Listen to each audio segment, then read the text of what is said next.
First of all, if you want to learn any new craft on the part of the student needs focus. They need attention, which means that if you want to play video games for 5 hours, or you want to watch TV for 6 hours, or you want to hang out with your friends for 20 hours, the moment you become interested in learning how to play the piano, well, you can be good by playing 5 minutes a day. And your teacher will eventually walk away because he just allows the student.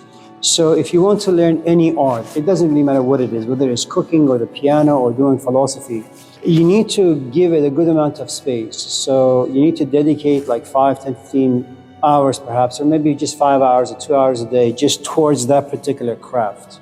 And the more you grow to like that particular craft, the more time you are willing to give it.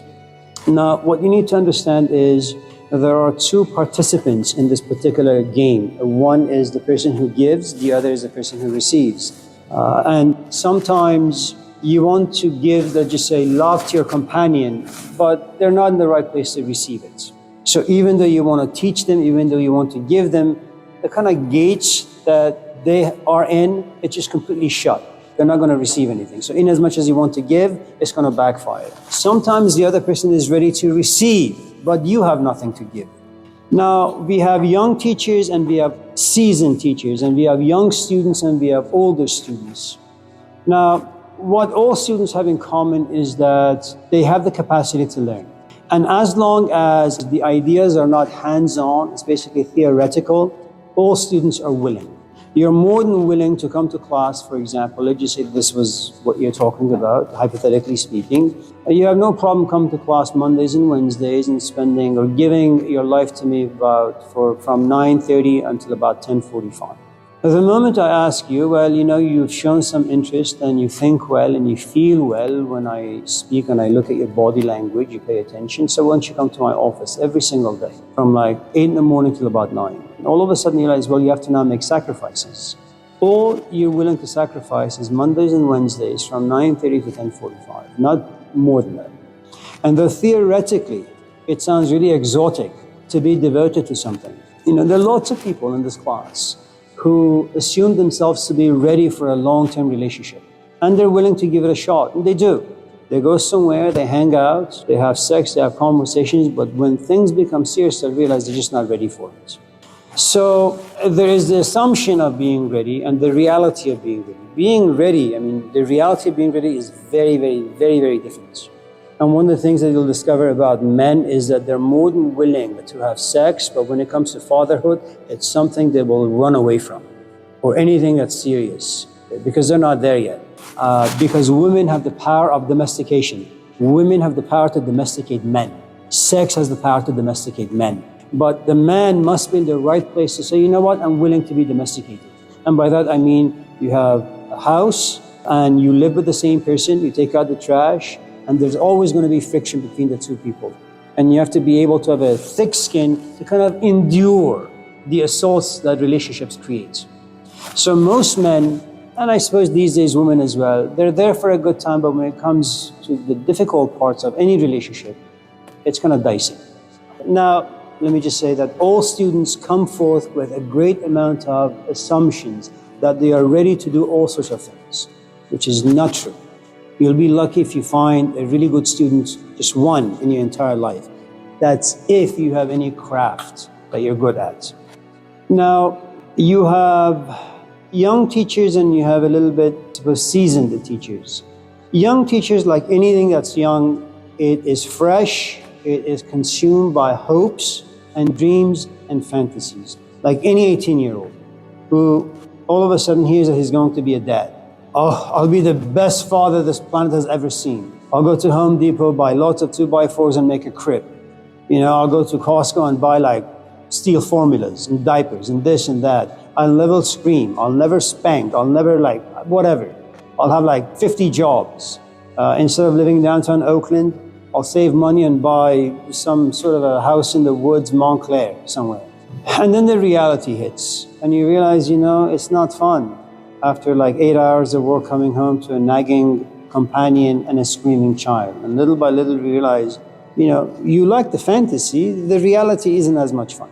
So as a young teacher, you say, I can walk into the classroom and inspire whoever and take care of whoever and all that stuff. That's just being young. An older instructor is, and let's just assume that she's a single woman, doesn't have a companion who's a Kaiser who needs to be picked up or whatever. Okay, says to herself, you know what? I'm 50. I've wasted a lot of my life and my energy on useless people. I do want a companion. I do enjoy sex. I do enjoy like watching a movie with someone and having food with someone. But it can't just be anyone. So she goes on the dating app and she begins to read people's profiles very, very, very closely and carefully.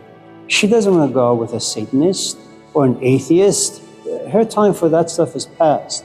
She wants an oasis now, a Garden of Eden. A man who thinks the way she does, a man who feels the way she does, a man who has a house, a man who's not sick. Because she's done her stages of chaos. She just wants to rest and relax and have a good time with what little life she has left in her. And now this is a seasoned teacher in the sense that she looks for a companion who is worthy of her time, of her energy, and someone who doesn't make very many demands. She also knows something very interesting about herself. She is far too old to make any changes about who and what she is. She's not going to be a Jew. She's not going to be a Muslim. She's not going to be a Hindu. She's a Christian. And that's just the way she is. And she's not going to walk away from her kids. So if a man comes into her life saying, I don't like your kid, you need to walk away, I'm a mother. I'm not going to walk away from my family. You like me? You stick around. Now, a young teacher doesn't do that. A young teacher is willing to sacrifice her entire life, for example, for a man or a woman. So the more seasoned someone is, the more demanding they're going to be. Now, no one is a student. You are made into a student. And the teacher, whoever that may be, whatever craft it may be, only they will know whether or not you're worthy of the time or energy, or you have the receptivity to kind of take what they have to offer you. So what usually happens, I suppose, when you're making food is that your nose and your tongue, they're like a GPS, especially your tongue, you kind of taste food. And what happens is you have this ideal goal that I want my chocolate chip cookie to taste really, really good. And so as you're making the dough, while you're wrestling with the recipe, once in a while you put a little bit in your mouth just to see how it tastes.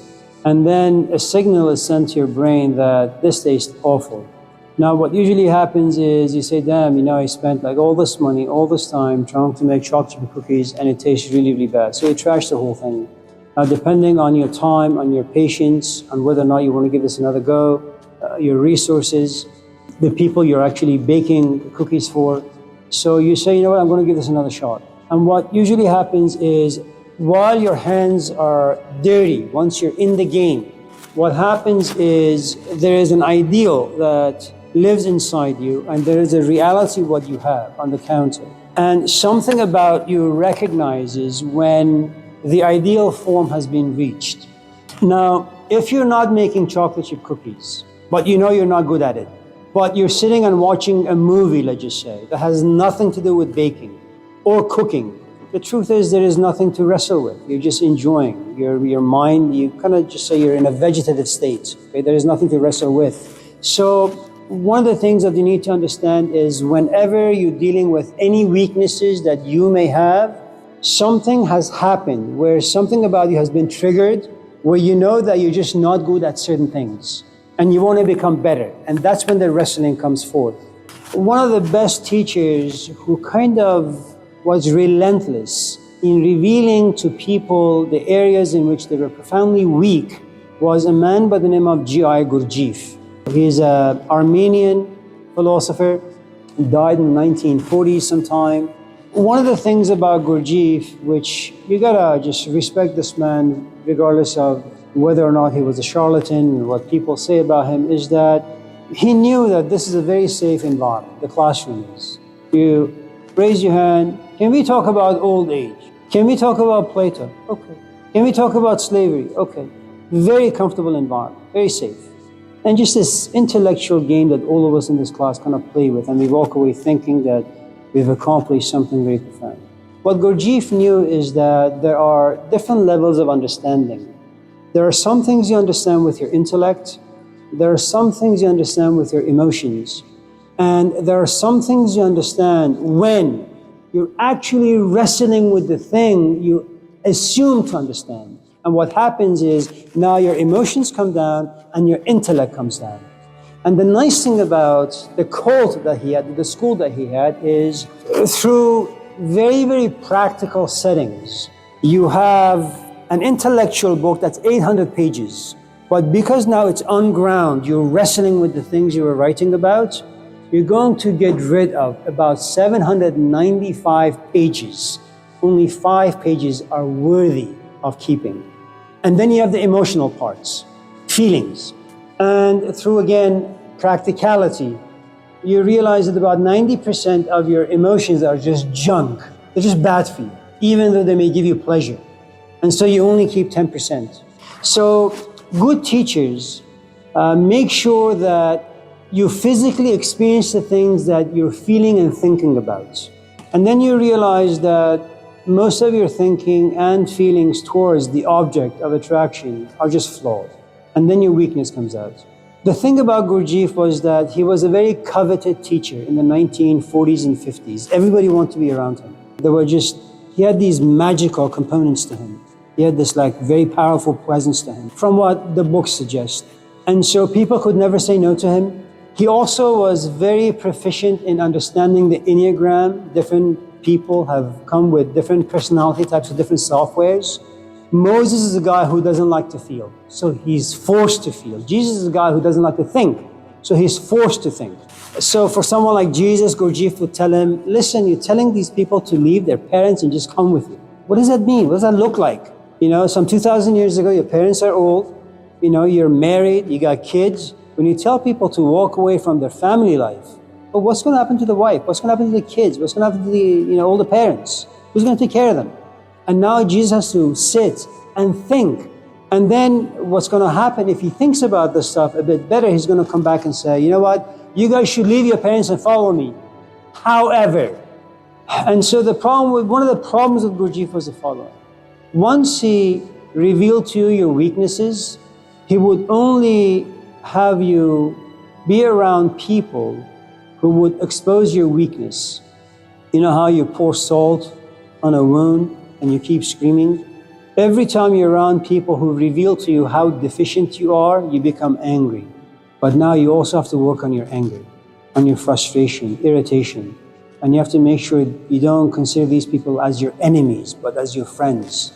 There's so many things you got to do to just remain afloat. One of the stories that come from that tradition is that there was a young woman, a single mother of 2. She loved Gurdjieff, and she would do whatever he would ask. And he was going to leave America for France. So he looks at the woman and says, come to France, I'll be expecting you in about 2 weeks, but come without your kids. And the woman says, I'm like Abraham, I'll sacrifice anything for this man. For those of you who may not know the story of Abraham and Isaac, or Abraham and Ishmael in the Muslim tradition. But she had to sit and figure this out. Do I really want to abandon my 10-year-old kids and just go to France and follow this man and devote the rest of my life to him? What's going to happen to my kids? And eventually what she did, she grabbed her kids, put them on the plane, and she came to France. And when Gurdjieff saw this, said, good job. In other words, he always creates environments filled with tension, and you have to figure out what you need to do. You either say, you know what, screw Gurdjieff, I'm just going to stay here with my kids. And then though you may have a very rich physical life, your spiritual life will be profoundly impoverished. Or you may follow him and have a very rich spiritual life, but when Gurdjieff dies and his cult fragments into 1,001 pieces, you realize 70, 80, 90, your kids no longer like you, they don't even know who you are anymore. So there are pros and cons to everything. But weaknesses are only revealed when you're pushed, not in moments of comfort. It doesn't happen, ever. And even if it does, we can't really do much about it. Can I tell you a story? We had this neighbor, his name was Gene. He was a Mason. His wife, she was a chain smoker, so she couldn't breathe near the end of his life. He goes for a very, very simple surgery. It was on a Friday in Roseville. When he comes home that Friday evening, he comes to realize he needs to pee, but his tubes are clogged. They had stitched some wrong places, so he couldn't pee. And this is the 1980s in a tiny little village called Roseville. And they told him that no one can operate on you. You have to wait until Monday. He says, okay. When they opened him up on Monday at 6 in the morning, For the first 30 minutes, the only thing that came out was blood. Then came out urine. If you want to witness your own weaknesses in life, but you have no way to express them or refine them or make them go away, it's like you being stitched, and there is no way for you to express the weakness in any sort of a way. And so what happens is you will create a buildup of negative and toxic emotions that will ruin you. So if there are any weak parts to you and you don't have the tools to fix them, try to distract yourself as much as you possibly can until you're ripe enough to stand in the ring with Mike Tyson. And through getting knocked down over and over again, you can kind of figure out what your weaknesses are in the ring. You know, one of my favorite tennis players is Roger Federer. He's like what I call to be silk on the tennis court. Everything about this man is just so smooth. And rarely did he ever show negative emotions, like arguing with the ref or with an opponent. And what little I know about him and the past 20 years of him being on the court is that he always had a coach. I mean, he was #1 player for many, many years. And for some strange reason, he always had a coach. And one of his coaches was Stefan Edberg, who was a #1 tennis player for a while as well. And you sit back and you say, well, you know, when I look at this game, there is nothing wrong with this game. Everything just looks so perfect. It's so difficult for anyone to beat him on the court. And yet, only he knew there were certain parts of his game that required some fine-tuning. And the only person who's able to see that is someone who has been #1, who knows the game perhaps a bit better than Roger Federer himself.